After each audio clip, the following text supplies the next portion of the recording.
दिन हो गए, कल जो है आपका जो है पार्लियामेंट का घेराव भी होगा, सुनने में आ रहा है, उसके बारे में कुछ कहेंगे? हाँ जी, आज जो है हमारा जो धरना है 20 फरवरी से जो धरना प्रदर्शन शुरू किया था साबका सैनिक संघर्ष कमेटी ने, और आज 212 दिन कंप्लीट हो चुके हैं।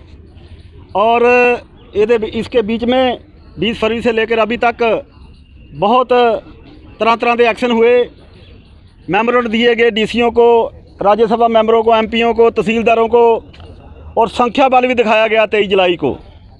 उसके बावजूद भी सरकार दे जड़े कोई भी पॉजिटिव रिस्पांस नहीं मिला, और जिसके वजह से हम 7 महीने से हमारे साबका सैनिक जहाँ बैठे हैं, जहाँ पर हमने गर्मी, सर्दी, बरसात सब मौसम जो है जहाँ पर निभाए हैं अपने जो हमारे साथियों ने।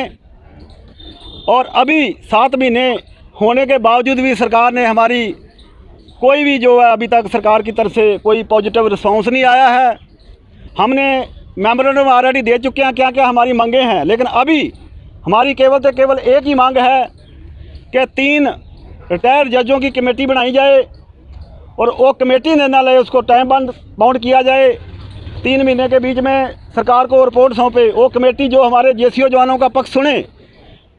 जो साहब इधर धरना लगा 20 फरवरी से साबका सैनिक संघर्ष कमेटी द्वारा, ये खाली साबका सैनिक संघर्ष कमेटी की डिमांड नहीं है। इसमें अगर कमेटी बनती है, कोई भी जेसीओ जवान संस्था या अफसर हेड संस्था उस कमेटी को अपना जड़ा विचार, अपना पक्ष रख सकती है। और जो भी वो कमेटी निर्णय लेगी कि हमारी यहाँ जी जेसीओ जवानों की नजायज़ मांगे हैं या जायज़ मांगे हैं, जो सरकार को रिपोर्ट सौंपेगी उसके ऊपर हम विश्वास करेंगे।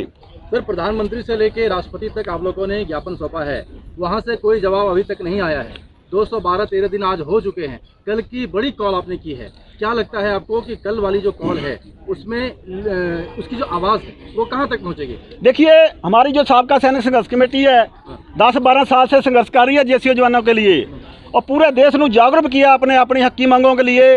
हमारी जो साबका सैनिक संघर्ष कमेटी का जड़ा नींह है वो तरनतारन है, सूबेदार प्रगट सिंह, नायक हरपाल सिंह, जिन्होंने 2008 के नींह पत्थर रखा था जेसीओ जवानों के हक्की मांगों के लिए। उसके बाद बहुत जेसीओ जवान संस्थावां आईयां, लेकिन किसी में हिम्मत नहीं पड़ी। किसी भी जथेबंदी जी नैशनल लैवल अपने आप को कहदियां ने, उन्होंने इन्ना दम नहीं है कि कोई नैशनल लैवल का प्रोग्राम करे। और जैसे हमने कल को लिखा है, 7 महीने का इंतजार करने के बाद अभी हमने संसद घिराव करना है कल को, क्योंकि जो हमारे को हमने शॉर्ट नोटिस दिया है, क्योंकि थोड़े दिन ही पहले हमारे को सरकार का जो 6 दिन का स्पेशल सत्र चल रहा है उसकी हमारे को जानकारी मिली। इसीलिए हमने जो अभी 20 सितंबर को संसद घिराव का प्रोग्राम लिखा साबका सैनिक संघर्ष कमेटी ने, इसके लिए क्योंकि इसके बीच में हमने फेडरेशन भी बनाया है, लेकिन 23 तारीख को भी फेडरेशन ने कॉल दिया था संसद घिराव का। लेकिन जो फेडरेशन की हमारी जड़ी कार्रवाई करनी है, उन्होंने जो ये चीज़ करने से मना कर दिया, जबकि पूरे देश से साबका सैनिक जो आए थे जहाँ संसद घिराव के लिए, और उनकी कोई प्रॉब्लम रही होएगी, जहाँ पॉलिटिकल इशू रहा होएगा, जहाँ सरकारी दबाव रहा होगा, जिसके कारण 23 जुलाई को जो संसद घिराव नहीं कर सके। और उसके बाद साबका सैनिक संघर्ष कमेटी ने 3 बजे के बाद अपने बलबूते उत्ते किया, एक्शन किया, संसद मार्च किया, लेकिन जहाँ पर भी पुलिस ने हमारे को रोका वहाँ पर रोक लिया।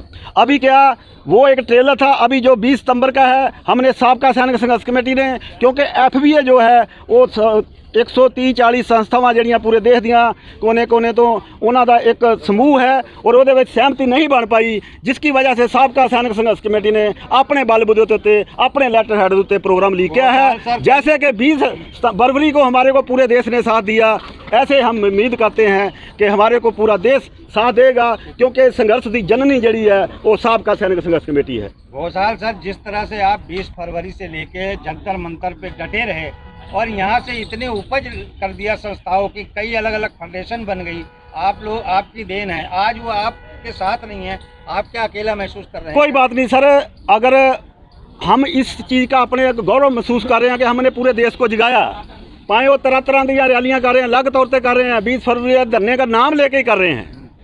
जैसे 12 मार्च की हुई, उन्होंने 20 फरवरी का धरने का नाम लिया, 6 अगस्त को हुई 20 फरवरी का धरने का नाम लिया, अभी रेवाड़ी में हुई 17 सितंबर को, उन्होंने 20 फरवरी का धरने का नाम लिया, जबकि वो संस्था इस 20 फरवरी वाले धरने में उन्होंने कोई भी योगदान नहीं है उनका। लेकिन फिर भी हम इस चीज़ का गर्व महसूस करते हैं कि हमने साबका सैनिक संघर्ष कमेटी ने पूरे देश के साबका सैनिकों को जुगाया है और अपनी हकी मंगा वास्ते आवाज़ उठाने के लिए मजबूर किया है। और दूसरा मैं बेनती करता हूँ कि इसमें सबसे ज़्यादा नुकसान हमारे जेडे विडो पेंशन है, हमारी जी लिबरल लाइफ फैमिली पेंशन शहीद परिवार है, प्री मैचर वाले हैं, और उससे भी ज़्यादा सबसे ज़्यादा नुकसान हमारे JCO का हुआ है। मैं खुद JCO होने के नाते, सूबेदार मेजर रिटायर होने के नाते मैं अपने JCO भरावों को ये बेनती करता हूँ कि अभी भी मौका है, अभी भी सुधर जो, अभी भी आप पोलीटिकल पार्टियों की झोली दे विच ना साडे JCO जवानों को पाओ। जिवें कि तरह तरह की रैलियां हो रही ने, और पोलीटिकल मैलेज लैन के चक्कर दे विच भी कई लोग, कई संस्थावां इस धरने का नाम वरत के पोलीटिकल मैलेज लेने के चक्कर दे विच ने। उन्होंने मेरी बेनती, हाथ जोड़ के बेनती है कि आओ, अगर आप 20 फरवरी के धरने का नाम लेके लोगों को इकट्ठे कर रहे हो तो आओ 20 फरवरी वाले धरने का साथ दो, ताकि हम सरकार के ऊपर दबाव बना सकिए। अभी कल का जो हमारा एक्शन है, हमने नॉमिनेट बंदे बुलाए हैं, नॉमिनेट बंदे, क्योंकि हमारे को परमिशन नहीं मिली है प्रशासन द्वारा। जितनी भी परमिशन मिली है उसी हिसाब ना हमने पूरे देश के विचों जिले वाइज या नॉमिनेटेड बंदे बुलाए हैं, जो कि जहाँ पर पहले स्टे चलेगा 12 बजे तक, उसके बाद 12 बजे के बाद हम संसद को मार्च करेंगे। उसके बाद प्रशासन, पुलिस प्रशासन हमारे को अलाउ करेगा संसद मार्च के लिए, तो पक्का हम संसद घिराव करेंगे और हम पुलिस प्रशासन का टकराव नहीं करेंगे। जहाँ भी हमारे को रोकेंगे, हमारे ऊपर लाठीचार्ज करेंगे, हमारे ऊपर जो भी करेंगे, हमारे को अरेस्ट भी हो सकते हैं हम। तो इसलिए हम ये अपना जो संसद का मार्च है कल 12 बजे करेंगे। उन्होंने 1 रैंक 1 पेंशन को भी उन्होंने बताया कि ये 1 रैंक 1 पेंशन भी हमारी सरकार ने लागू किया है, और जिससे हमारे सभी सैनिक, जो पूर्व सैनिक है, वो खुश है। देखो, सरकार ने दी है, मैं ये नहीं बोल रहा हूँ नहीं दिया है, लेकिन जब विसंगतियाँ हैं उसके अंदर, जो उन्होंने एक वर्ग को ज़्यादा दे दिया, मतलब उनके लिए लागू नहीं है। OROP तो अफसर वर्ग के लिए लागू ही नहीं है, जो कि वो 60 की उम्र में पेंशन आता है। जो हम लोग के जो रैंक है, जो PBOR का जो रैंक है, JCO जवान का जो रैंक है, उनके लिए जो मतलब 90% लोग जो सिपाही से पेंशन होकर निकलता है 38 की उम्र में, उसके बाद 38 से लेकर 50 की उम्र के बीच में बाकी 10% लोग निकल कर आता है। OROP 1 रैंक 1 पेंशन सिर्फ यही रैंक के लिए लागू है। लेकिन जो OROP जो हमने यहाँ बैठने के बाद हमको पता चला, OROP पिछले 40-45 साल से पिछले सरकार क्यों नहीं दिया? इसलिए नहीं दिया है, अफसर मांग रहे थे, अफसरों को वो लागू नहीं है, लेकिन इसलिए सरकारों ने नहीं दी। लेकिन यहाँ बैठने के बाद हमको पता चला, लेकिन इस सरकार ने दिया, तो इसका मतलब उन्होंने बंद कमरे में बातचीत किया है, जो रिवाड़ी रैली में। उसके बाद हुआ है ये OROP 1 दिया, OROP 2 भी दिया, लेकिन विसंगतियां लेकर आया है। अफसरों के लिए कोई विसंगति नहीं है, उनके लिए लागू कर दिया, लेकिन जो असली जो जिसको मिलना था उनको मिला नहीं है। इसलिए हम लोग लगातार यहाँ 20 फरवरी से यहाँ बैठा हुआ है। हम लोग संवैधानिक तरीका से बैठा हुआ है, संवैधानिक तरीका से हमने मेमोरेंडम दिया है, सरकार के पास मेमोरेंडम पहुंच चुका है। प्रधानमंत्री जो बोल रहा है, जो आंकड़ा बोल रहा है, जो 65 करोड़ 70 करोड़, लेकिन कहाँ गया? इसलिए हमने जुडिशरी कमेटी का मांग किया है। हमको जुडिशरी कमेटी के सामने बिठाए, उसके बाद जुडिशरी कमेटी का जो सामने जो भी बातचीत होंगे, तो दूध का दूध, पानी का पानी निकल के आ जाएंगे। तो सरकार को क्या डर है इस चीज का? यही हमारा मांग है। आखिरी जो मांग हमने यही किया, जुडिशरी कमेटी का गठन कर दे, वो भी चीफ जस्टिस द्वारा ही करना चाहिए। इस अपडेट पाने के लिए हमारे चैनल क्लाउड न्यूज को अभी लाइक करें, सब्सक्राइब करें और बेल आइकन दबाना बिल्कुल ना भूलें।